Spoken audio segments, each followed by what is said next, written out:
Blue and red police lights splashed across my freshly painted teal siding like some bizarre carnival. Two officers stepped out of their cruisers, their expressions awkward, like even they knew this was ridiculous. And there she was, Linda, the HOA president, arms folded, a smug smirk tugging at her lips. She thought she had me cornered. She thought this would be the day I caved. What she didn't know was that she'd just handed me the ammo to destroy her entire little empire. If you've ever been humiliated by someone drunk on power or dreamed of serving justice to a petty tyrant, hit that like button and subscribe. Today, S story isn't just about paint. It is about standing your ground when the odds feel stacked against you. When I signed the closing papers on my first home, my hands shook, not from nerves but from excitement. It wasn't a mansion. It wasn't even in the nice part of town, but it was mine. A single-story ranch with a deep porch and a backyard big enough for barbecues and summer nights. The first weekend I moved in, kids rode by on bikes, dogs barked in distant yards, and the air smelled like freshly cut grass. It felt safe, stable, the American dream, wrapped up in vinyl siding and maple trees. The HOA Welcome Committee, 3 people in pastel polos, showed up with a fruit basket. At the front of the trio was Linda, perfectly coiffed blonde bob, tailored blazer, a clipboard like it was glued to her hand.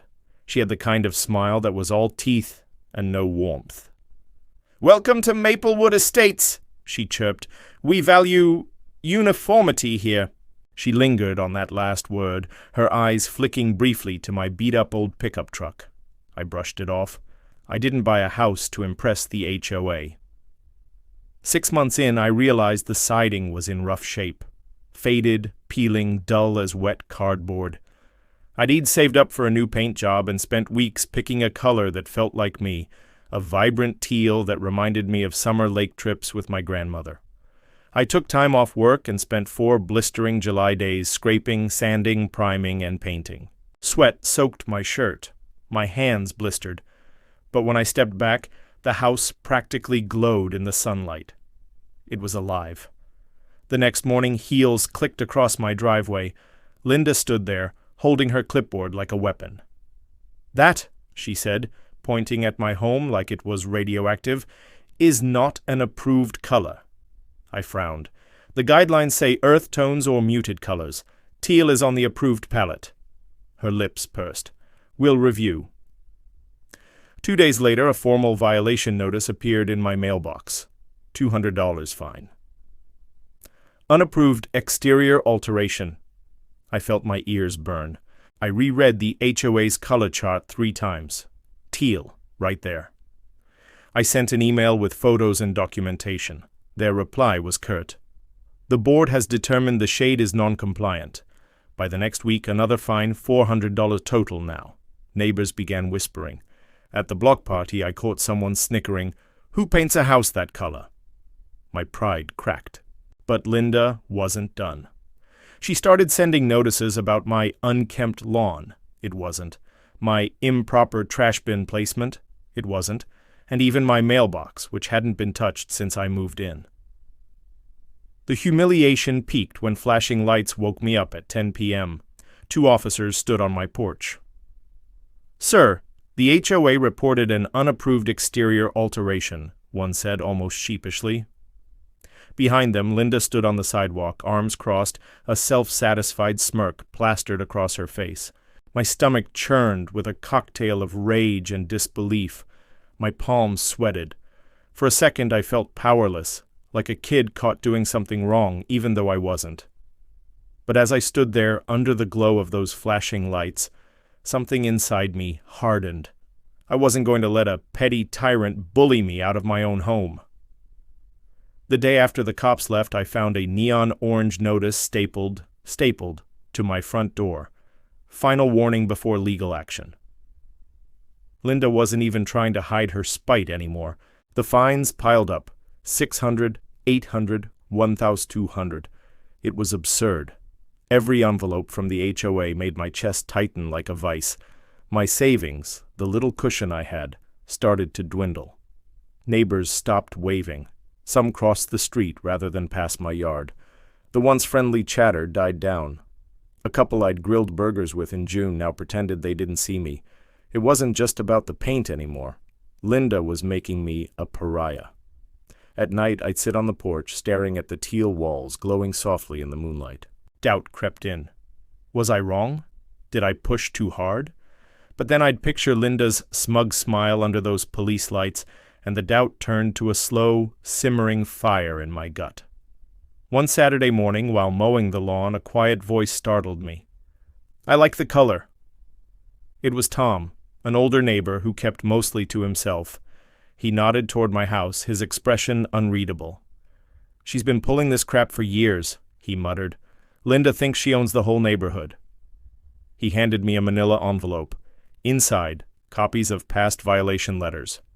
Different homeowners, same petty nonsense. Fines for kids' bicycles on driveways, for flower pots too tall, even for a Christmas wreath that clashed with the aesthetic.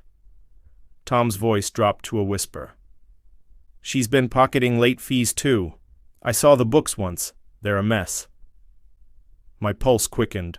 This wasn't just about me. This was a pattern. Abuse of power. Maybe even fraud. That week, a letter arrived from the HOA's attorney threatening a lien on my house. I sat at my kitchen table, hands trembling, the room spinning. For a heartbeat, I felt crushed, powerless. They can't take my home, can they? But then anger drowned out fear. My knuckles whitened as I gripped that letter. "Enough," I muttered. "Enough." I dug into the HOA bylaws. Late one night, surrounded by coffee cups and crumpled notes, I found it. The HOA's charter had expired, years ago.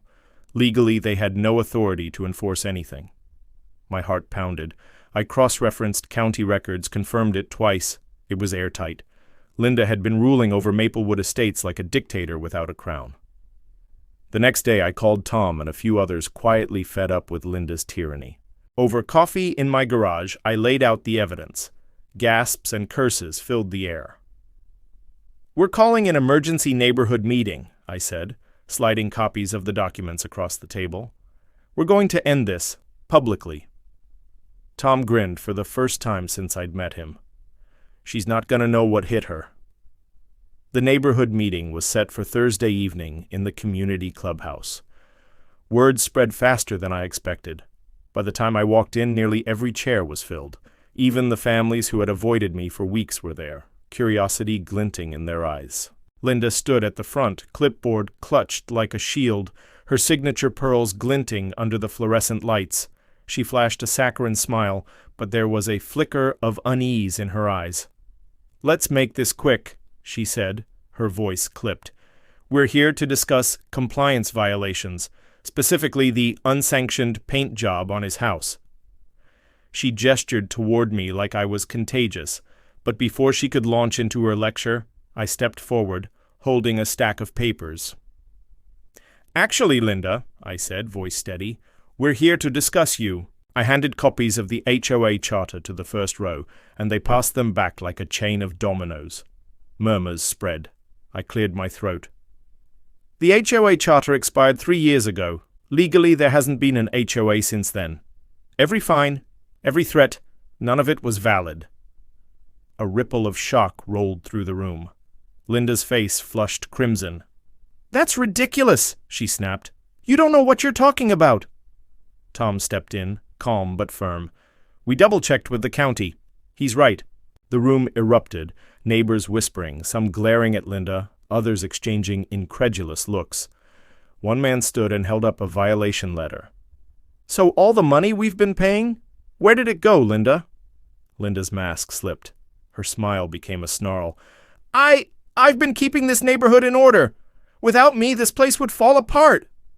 But nobody was buying it. The walls were closing in, and she knew it. I stepped closer, lowering my voice so only the first few rows could hear. "You've bullied people for years, Linda, but tonight you answer for it." She grabbed her clipboard and stormed toward the door, but someone blocked her path. "Not so fast," another neighbor said. "We're not done." Over the next week, we formed a committee to formally dissolve the non-existent HOA and audit the fees Linda had been collecting. The paper trail, what little there was damning. Checks written to cash. Withdrawals with no receipts. We contacted a local reporter who loved stories of small-town corruption. A week later, the headlines splashed across the county news, fake HOA president exposed, thousands pocketed in phantom fines. The following Sunday, Linda's front yard was littered with copies of the article, taped to her mailbox, her fence, even her garage door. Cars slowed as neighbors pointed and whispered. I watched from my teal porch, coffee in hand, as Linda peeked out from behind her curtains. The Queen of Maplewood Estates had been dethroned. 2 weeks after the article dropped, Linda tried to keep a low profile, but in a small town, whispers travel faster than wildfire. The county tax office opened an investigation into the HOA funds she'd pocketed. Then came the bombshell. Several neighbors, furious over years of bogus fines, filed a civil lawsuit. I wasn't even the one leading it. It was the same couple whose Christmas lights Linda had once threatened to fine into oblivion. On a rainy Tuesday morning, a sheriff's deputy showed up at Linda's door with a summons. Half the neighborhood watched from their windows as she opened it, her once perfectly coiffed hair frizzing in the damp air. Her eyes darted around, catching glimpses of people peeking from behind curtains. For the first time in years, she was the one under scrutiny. That weekend, I painted a small wooden sign and stuck it in my front yard. HOA free zone. Teal is beautiful. People stopped to take photos. Kids on bikes slowed down to giggle at it. A retired neighbor brought me fresh-baked muffins and said, "You know, I always hated those beige houses. Thanks for reminding us we can choose our own colors." Standing there, mug in hand, I felt the weight of months of anxiety lift. The paint on my house glowed in the setting sun. A bright, unapologetic teal, a symbol of standing your ground when you're right. Within 3 months, Linda's lawsuit was public record. Local gossip said she'd been forced to sell her vacation timeshare to cover legal fees. The self-appointed Queen of Maplewood Estates now parked her car behind her garage to avoid the stairs. The power she once wielded with a clipboard and a sneer was gone. The most poetic part? The county officially dissolved any record of a homeowners association. Every family on the street repainted their homes over the next year. Maplewood Estates became a rainbow of individuality. Sunflower yellow, deep forest green, even a candy apple red bungalow at the end of the cul-de-sac. Sometimes standing up for yourself feels like pushing against a mountain. But here's the thing about bullies who rely on fear. Once someone shines a light on the truth, the whole facade crumbles. I didn't just win against Linda, we all did. We got our neighborhood back. If this story made you cheer even a little, smash that like button and drop a comment. What's the pettiest HOA rule you've ever heard of? And of course, subscribe for more stories where the underdog gets the last laugh, because sometimes the sweetest revenge isn't just winning, it's watching the bully lose everything.